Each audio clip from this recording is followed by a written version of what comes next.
ದೋಣಿಗಳ ಒಂದು ಏನಪ್ಪ ಅಂತಂದ್ರೆ ಹೆಗಲ್ಮೆಟ್ಗಳು ಆರಿಸುವಂಥ ಕ್ಷಿಪಣಿಗಳ ಬಾಂಬರ್ಗಳನ್ನು ಎದುರಿಸೋದು ಕಷ್ಟ ಆಗಿ ಹೋಗ್ಬಿಟ್ಟದ.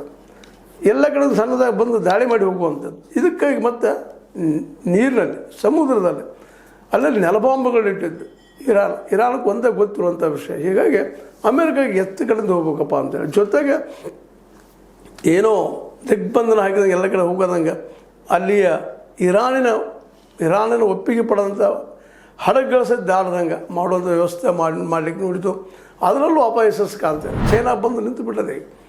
ಚೈನಾ ರಷ್ಯಾ ನೌಕೆ ಈ ನೀರಿನ ಅಂದ್ರೆ ಹಡಗಿನ ಒಂದು ದಾಳಿಗಳ ಮೇಲೂ ಸಹಿತ ತನ್ನ ಕಬ್ಜ ತಿಳ್ಕೊಳ್ಳೋದು ಕೆಲಸವನ್ನು ಮಾಡ್ತಾರೆ. ಅಂದರೆ ಎಲ್ಲ ಕಡೆಯಿಂದ ದಿಗ್ಬಂಧನ ಮಾಡೋ ಪ್ರಯತ್ನ ಮಾಡಿತು. ಆದರೆ ಇರಾನ್ ಅದಕ್ಕೆ ಯಾವುದಕ್ಕೂ ಬಗ್ತಾ ಇಲ್ಲ. ಇರಾನ್ ಈಗಾಗಲೇ ತನ್ನ ಟ್ಯಾರಿಫನ್ನು ವಸೂಲು ಮಾಡೋಂಥ ಕೆಲಸ ಮತ್ತು ಅವಾಗ ಬೇಕಾದ ಹಡಗುಗಳನ್ನು ಬಿಟ್ಟುಕೊಡುವಂಥ ಕೆಲಸ ಆರಂಭ ಮಾಡಿಬಿಟ್ಟದ.